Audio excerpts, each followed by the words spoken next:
মা এখনও অঙ্ক বোঝে না। একটা রুটি চাইলে দুটো নিয়ে আসে। কোথাও যাওয়ার সময় 20 টাকা চাইলে 50 টাকা পকেটে ঢুকিয়ে দেয়। মা ইংরেজিও বোঝে না।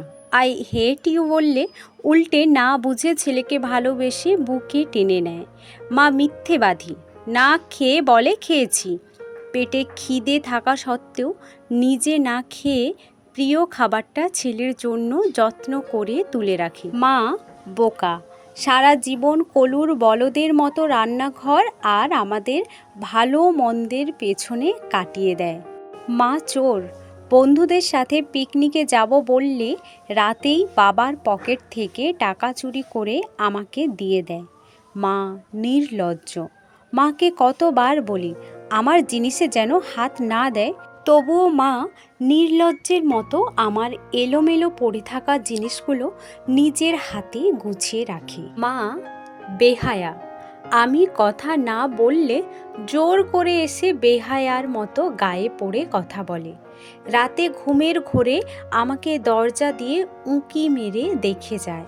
মায়ের কোনো কমন সেন্স নেই।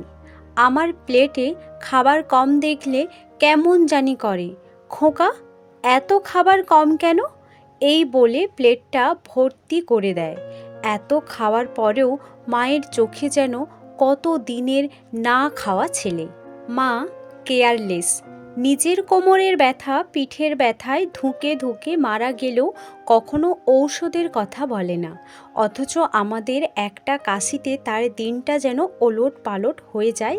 ডাক্তার হাকিম বৈদ্য সব এক এক করে বসে। মা আনস্মার্ট, অনেক মায়ের মতো করে মা দামি দামি শাড়ি পরে না, ভ্যানিটি ব্যাগ ঝুলিয়ে স্মার্টফোন হাতে নিয়ে ঘুরতেও যায় না।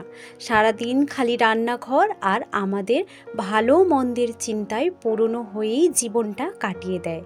মা স্বার্থপর, নিজের সন্তান ও স্বামীর জন্য মা দুনিয়ার সব কিছু ত্যাগ করতে পারে। পৃথিবীর সবচেয়ে খারাপ বোধ হয় মা। তাই বুঝি আমরা সন্তানেরা তাদের এত কষ্ট দিই, তবুও তাদের পরিবর্তন হয় না। প্রতিদিন এসব আচরণগুলো বারবার তারা করে। একটু বড় হয়ে গেলেই আমরা তাদের বৃদ্ধাশ্রমে বা জীবন থেকে দূরে রাখি। তবুও তারা বোকার মতো ভগবানের কাছে আমাদের জন্য প্রার্থনা করে। সারা জীবনটা আমাদের খালি ভালোবাসা দিয়েই যায়। বিনিময়ে দিনে একবার হলেও সন্তানের মুখে আদর করে মা ডাক শুনতে চান। তারা কত নির্বোধ, তাই না?